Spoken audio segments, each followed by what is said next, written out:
ಮುತ್ತನ ಮನೆಯಲ್ಲಿ 5-6 ಹಸುಗಳಿದ್ದವು.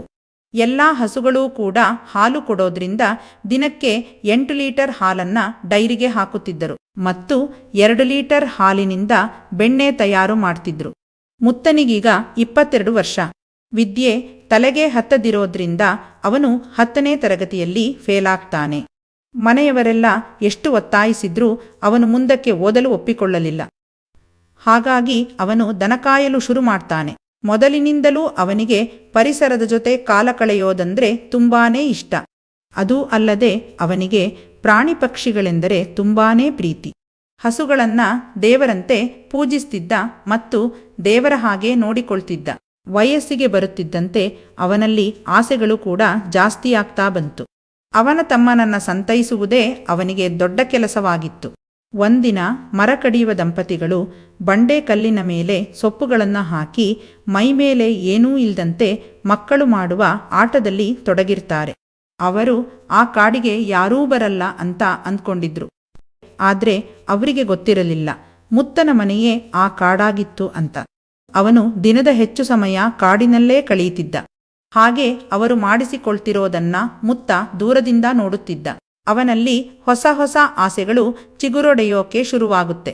ನಾನು ಯಾರಿಗಾದ್ರೂ ಮಾಡಬೇಕು, ಹೆಂಗಸರ ಹೂವನ್ನ ಹತ್ತಿರದಲ್ಲಿ ನೋಡ್ಬೇಕು ಅಂದ್ಕೋತಿರ್ತಾನೆ. ಅಂದಿನಿಂದಲೇ ಅವನು ತನ್ನ ತಮ್ಮನಿಗೆ ಕೈ ಕೆಲಸ ಮಾಡಿಸೋಕೆ ಶುರು ಮಾಡಿದ. ಅಂದು ಶುರುವಾದ ಕೆಲಸ ಇಂದಿಗೂ ನಿಂತಿಲ್ಲ. ಅವನು ಬೆಳಗ್ಗೆ ದನಗಳನ್ನು ಹೊಡೆದುಕೊಂಡು ಬಂದು ಮೇಯಲು ಬಿಟ್ಟು ತಾನು ರಾಜಿಗಾಗಿ ಕಾಯ್ತಿದ್ದ. ರಾಜಿಯ ಮನೆಯಲ್ಲಿಯೂ ಸಹ 10 ದನ ಇತ್ತು. ಅವಳು ದಿನ ದನಗಳನ್ನ ಕರ್ಕೊಂಡ್ಬಂದು ಮೇಯಲು ಬಿಟ್ಟು ಮನೆಗೆ ಹೋಗ್ತಿದ್ಲು. ಸಂಜೆಯಾಗ್ತಿದ್ದಂತೆ ಆ ದನಗಳು ತಾವಾಗಿಯೇ ಮನೆಗೆ ಹೋಗಿ ಸೇರುತ್ತಿದ್ದವು. ಹಾಗಾಗಿ ಅವಳು ಸಂಜೆ ಮತ್ತೆ ಬರ್ಬೇಕನ್ನೋ ಅವಶ್ಯಕತೆ ಇರಲಿಲ್ಲ. ಅವಳ ಗಂಡ ಕುಡುಕ ಆದ್ದರಿಂದ ಮನೆಗೆ 1 ರೂಪಾಯಿ ಹಣವನ್ನು ಕೂಡ ಕೊಡುತ್ತಿರಲಿಲ್ಲ. ಅವನು 1 ದಿನ ಮನೆಗೆ ಬಂದರೆ ಇನ್ನು 7 ದಿನ ಎಲ್ಲಿಗೆ ಹೋಗುತ್ತಿದ್ದನೆಂದು ಗೊತ್ತಾಗ್ತಿರ್ಲಿಲ್ಲ.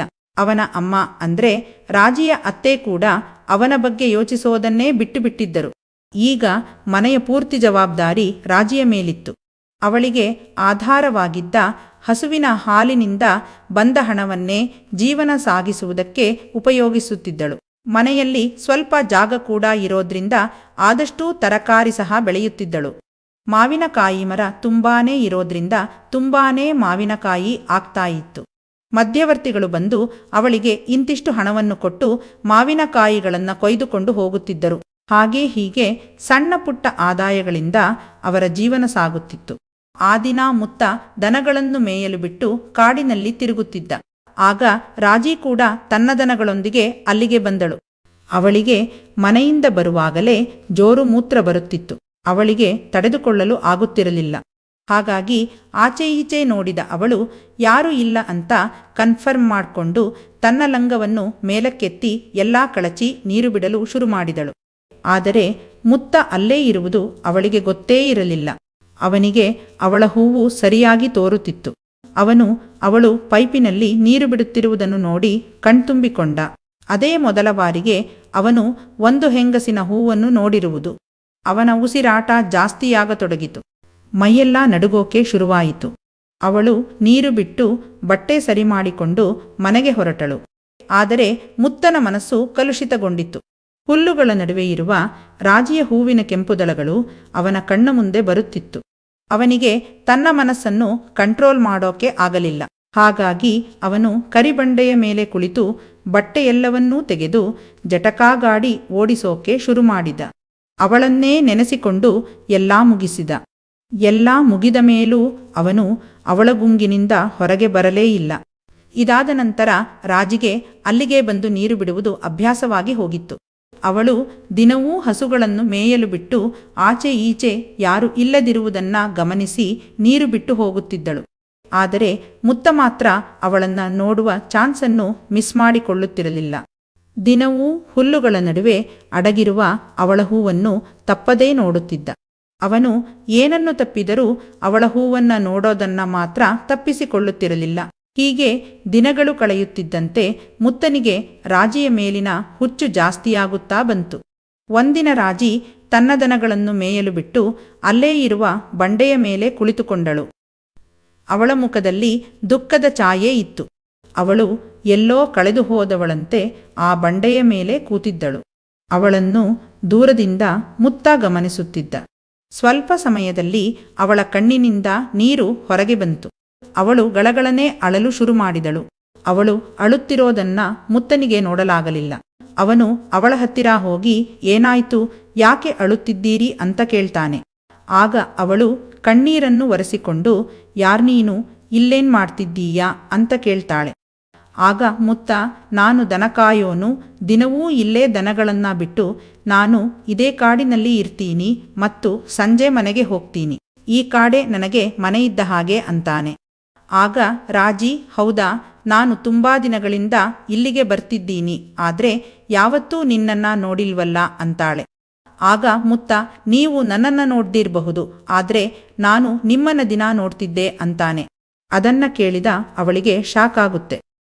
ಮನಸ್ಸಲ್ಲಿ ನಾನು ನೀರು ಬಿಟ್ಟಿರೋದನ್ನ ನೋಡಿದ್ದಾನ ಅಂತ ಡೌಟ್ ಬಂದ್ರೂ ಅವಳದನ್ನ ಅವನ ಹತ್ತಿರ ಕೇಳೋಕೆ ಹೋಗ್ಲಿಲ್ಲ. ಆದ್ರೆ ನಿಂದು ಯಾವೂರು ಅಂತ ಕೇಳ್ತಾಳೆ. ಆಗ ಅವನು ನನ್ನದು ಜೋಡಿಗೆದ್ದೆ ಅಂತಾನೆ. ಓಹೋ, ನಮ್ಮ ಪಕ್ಕದೂರಿನವನ ನೀನು, ನಿಮ್ಮೂರಲ್ಲಿ ನನಗೆ ಸಾಕಷ್ಟು ಜನ ಪರಿಚಯದವರಿದ್ದಾರೆ, ನೀನು ಯಾರ್ ಮಗ ಅಂತ ಕೇಳ್ತಾಳೆ. ಆಗ ಮುತ್ತ, ನಾನು ನಿಂಗಮ್ಮನ ಮಗ ಅಂತಾನೆ. ಆಗ ಅವಳು, ಓ ಹೌದಾ, ನನ್ಗೆ ನಿಂಗವ್ವ ಅಂತ ಯಾರದ್ದೂ ಪರಿಚಯ ಇಲ್ಲ ಅಂತ ಹೇಳ್ತಾಳೆ. ಇಬ್ಬರೂ ತುಂಬಾ ಹೊತ್ತು ಮನಸ್ಬಿಚ್ಚಿ ಮಾತಾಡ್ತಾರೆ. ರಾಜಿ ತನ್ನ ಕಷ್ಟಗಳನ್ನೆಲ್ಲ ಅವನೆದುರು ಹೇಳಿಕೊಂಡು ತನ್ನ ದುಃಖನೆಲ್ಲ ಹೊರಗೆ ಹಾಕಿ ಮನಸ್ಸನ್ನ ಹಗೂರ ಮಾಡ್ಕೋತಾಳೆ. ಇಬ್ಬರ ನಡುವೆ ಗೆಳೆತನ ಶುರುವಾಗುತ್ತೆ. ನಂತರ ಅವಳು, ಸರಿ, ನಾನಿನ್ನು ಹೊರಡ್ತೀನಿ, ನನ್ನತ್ತೆ ನನ್ಗಾಗಿ ಕಾಯ್ತಿರ್ತಾರೆ, ನಾನು ಹೋಗ್ಲಿಲ್ಲ ಅಂದ್ರೆ ಅವರಿಗೆ ಆತಂಕ ಆಗೋಕೆ ಶುರುವಾಗುತ್ತೆ, ನಾಳೆ ಸಿಗೋಣ ಅಂತ ಹೇಳಿ ಅಲ್ಲಿಂದ ಹೊರಡ್ತಾಳೆ. ಅವಳು ಹೋಗುವಾಗ ಅವನು ಅವಳೆರಡು ದೊಡ್ಡ ಹಣ್ಣುಗಳನ್ನ ನೋಡ್ತಾನೆ. ಅದು ಕುಲುಕ್ತಾ ಇರುತ್ತೆ. ಎರಡೂ ಕೈಗಳಲ್ಲಿ ಬಾಚಿ ಹಿಡಿದು ಆ ಹಣ್ಣುಗಳನ್ನು ತಿಂದ್ರೆ ಅವುಗಳ ರುಚಿ ಹೇಗಿರಬಹುದು ಅಂತ ಅಂದ್ಕೊಂಡು ಅವನ ತಮ್ಮ ಎದ್ದೇಳ್ತಾನೆ. ಮತ್ತೆ ಅವಳನ್ನ ನೆನೆಸ್ಕೊಂಡು ಜಟಕಾಗಾಡಿ ಓಡಿಸ್ತಾನೆ. ಹಾಗೆ ಸುಮಾರು ದಿನಗಳು ಕಳೆಯುತ್ತೆ. ಅವರಿಬ್ಬರೂ ತುಂಬಾ ಕ್ಲೋಸ್ ಆಗಿರ್ತಾರೆ. ಆದ್ರೆ ಅವಳು ನೀರು ಬಿಡೋದನ್ನ ನಿಲ್ಸಿರಲ್ಲ. ಹಾಗೆ ಅವನೂ ಕೂಡ ಅವಳ ಹೂವಿನ ಪೈಪಿನಿಂದ ನೀರು ಬರೋದು ನೋಡೋದನ್ನ ನಿಲ್ಸಿರಲ್ಲ. ಹಾಗೆ ಒಂದಿನ ಅವನು ಅವಳು ನೀರು ಬಿಡೋದನ್ನ ನೋಡ್ತಿರ್ತಾನೆ. ಅವಳು ತನ್ನ ಲಂಗ ಮೇಲೆ ಮಾಡಿ ಕಾಚಾ ತೆಗೆದು ಕೂತ್ಕೊಂಡು ಒಂದು ಹನಿ ನೀರು ಬಿಟ್ಟಿದ್ದಷ್ಟೇ. ಆಗ ಅವನು ಆಂಟಿ ಅಂತ ಕರೀತಾನೆ. ಅವಳಿಗೆ ನಾಚಿಕೆಯಾಗಿ ಬೇಗನೆ ತನ್ನ ಕಾಚಾ ಹಾಕೊಂಡು ಲಂಗಾನ ಕೆಳಕ್ಕೆ ಬಿಡ್ತಾಳೆ. ಮತ್ತು ಏನೋ ನೀನು ನಾನು ನೀರು ಬಿಡೋದ್ನೆಲ್ಲ ನೋಡ್ತೀಯಾ, ಸ್ವಲ್ಪನೂ ನಾಚಿಕೆಯಾಗಲ್ವಾ ನಿನ್ಗೆ ಅಂತ ಕೇಳ್ತಾಳೆ. ಆಗ ಅವನು, ನನ್ಗ್ಯಾಕೆ ನಾಚಿಕೆಯಾಗಬೇಕು, ಎಲ್ಲ ತೆಗೆದು ನೀರು ಬಿಡ್ತಿರೋದು ನೀವು ಅಂತ ಹೇಳ್ತಾನೆ. ಮತ್ತು ನಾನು ನೀವು ನೀರು ಬಿಡೋದನ್ನ ದಿನಾಲೂ ನೋಡ್ತಾ ಇದ್ದೆ. ಅದು ಹೊರಗೆ ಬರೋವಾಗ ಉಂಟು ಮಾಡುವ ಶಬ್ದ ಕಿವಿಗೆಷ್ಟು ಇಂಪಾಗಿ ಕೇಳಿಸುತ್ತೆ ಗೊತ್ತಾ. ನಿಮ್ಮ ಹುಲ್ಲುಗಳ ನಡುವಿರೋ ಕೆಂಪು ಹೂವು ಕೂಡ ನನಗೆ ತುಂಬಾನೇ ಇಷ್ಟ. ನಾನು ನಿಮ್ಗೆ ಮಾಡಲು ಎಷ್ಟೋ ದಿನದಿಂದ ಕಾಯ್ತಾ ಇದ್ದೀನಿ. ಆದ್ರೆ ನಾನೀಗ ಅದಕ್ಕಾಗಿ ಬಂದಿದ್ದಲ್ಲ. ನನಗೆ ಜೋರು ಬಾಯಾರಿಕೆಯಾಗ್ತಿದೆ. ಎಲ್ಲ ಕಡೆ ನೀರು ಒಣಗೋಗಿದೆ, ಎಲ್ಲೂ ನೀರಿಲ್ಲ. ನೀವು ಈಗ ಬಿಡೋ ನೀರನ್ನ ನನ್ನ ಬಾಯಿಗೆ ಬಿಡ್ತೀರಾ ಅಂತ ಕೇಳ್ತಾನೆ. ಅವಳು ಅದಕ್ಕೆ ಒಪ್ಪಿಕೊಳ್ಳದೆ ಅವನಿಗೆ ಬೈಯುತ್ತಾ ಮುಂದೆ ಹೋಗ್ತಾಳೆ. ಆಗ ಅವಳ ಕೈ ಹಿಡಿದ ಮುತ್ತ, ಪ್ಲೀಸ್ ಆಂಟಿ, ನನಗೆ ತುಂಬಾನೇ ಬಾಯಾರಿಕೆಯಾಗ್ತಿದೆ, ಪ್ಲೀಸ್ ನನ್ನ ಬಾಯಿಗೆ ನೀರು ಬಿಡಿ ಅಂತ ಕೇಳ್ತಾನೆ. ಆಗ ಅವಳು ಅವನನ್ನ ಮೇಲಿಂದ ಕೆಳಗೆ ಒಮ್ಮೆ ನೋಡ್ತಾಳೆ. ಅವನು ನೋಡೋಕೆ ಕಟ್ಟುಮಸ್ತಾಗಿರ್ತಾನೆ. ಅವಳಿಗೆ ಅವನ ಮೇಲೆ ಆಸೆಯಾಗುತ್ತೆ. ಅವಳು ಆಚೆ ಈಚೆ ನೋಡಿ, ಸರಿ ಬಾ, ನಿನ್ನ ಬಾಯಿಗೆ ನೀರು ಬಿಡ್ತೀನಿ ಅಂತ ಹೇಳಿ ಸಣ್ಣ ಹಳ್ಳದೊಳಗೆ ಕರ್ಕೊಂಡು ಹೋಗ್ತಾಳೆ. ನಂತರ ಅವನನ್ನು ಅಲ್ಲಿ ಮಲಗಿಸಿ ಅವನ ತಲೆಯ ಆಚೆ ಈಚೆ ಎರಡು ಕಾಲನ್ನಿಟ್ಟು ತನ್ನ ಲಂಗವನ್ನು ಮೇಲಕ್ಕೆ ಎತ್ತುತ್ತಾಳೆ. ಆಗ ಮುತ್ತನಿಗೆ ಅವಳ ಹಸಿರು ಬಣ್ಣದ ಕಾಚಾ ಕಾಣಿಸುತ್ತೆ. ಆಗ ಅವಳು, ನೀನೇ ಅದನ್ನ ತೆಗೆಯೋ ಅಂತಾಳೆ. ಅವನಿಗೆ ಖುಷಿಯಾಗಿ ಒಂದೇ ಸಲ ಅದನ್ನ ಸರಕ್ಕನೆ ಜಾರಿಸ್ತಾನೆ ಮತ್ತು ಅವಳ ಕಾಲಿನಿಂದ ಅದನ್ನ ತೆಗೆದು ಆಚೆ ಹಾಕ್ತಾನೆ. ಈಗ ಅವನ ಕಣ್ಣಿಗೆ ರಾಜಿಯ ಹುಲ್ಲುಗಳ ನಡುವಿರೋ ಕೆಂಪು ಹೂವಿನ ಸೀಳು ಕಾಣಿಸುತ್ತೆ. ಅದನ್ನು ನೋಡಿದ ಕೂಡಲೇ ಅವನ ತಮ್ಮ ನೆಟ್ಟಗಾಗ್ತಾನೆ. ಅವಳು ಅವನ ಬಾಯಿ ಹತ್ತಿರ ಹೂವನ್ನ ತಗೊಂಡು ಹೋಗಿ ಚುಳ್ಳನೆ ನೀರು ಹಾರಿಸ್ತಾಳೆ. ಅವನು ಬಾಯಿ ತೆರೆದು ಆ ನೀರೆಲ್ಲವನ್ನು ಕುಡಿತಾನೆ. ಅವನ ಮುಖದ ಮೇಲೆಲ್ಲ ನೀರಾಗಿರುತ್ತೆ. ಈಗ ಅವಳು ತನ್ನ ಹೂವನ್ನ ಅವನ ಬಾಯಿಗೆ ಉಜ್ಜುತ್ತಾ ಅವನ ಬಟ್ಟೆ ಕಳಚಿ ಅವನ ತಮ್ಮನನ್ನ ಮುದ್ದು ಮಾಡ್ತಾಳೆ. ಈಗ ಇಬ್ಬರೂ ಬಟ್ಟೆಯಿಲ್ಲದೆ ತಮ್ಮ ಆಟನ ಶುರು ಮಾಡ್ತಾರೆ. ಆ ನಿರ್ಜನ ಕಾಡಿನಲ್ಲಿ ಅವರ ಆಟ ಶುರುವಾಗುತ್ತೆ. ಎಲ್ಲ ಮುಗಿದಾಗ ಅವರಿಬ್ಬರೂ ಖುಷಿಯಾಗ್ತಾರೆ. ಇಬ್ಬರಿಗೂ ಯಾವತ್ತೂ ಸಿಗದ ಸುಖ ಅವತ್ತು ಸಿಕ್ಕಿರುತ್ತೆ.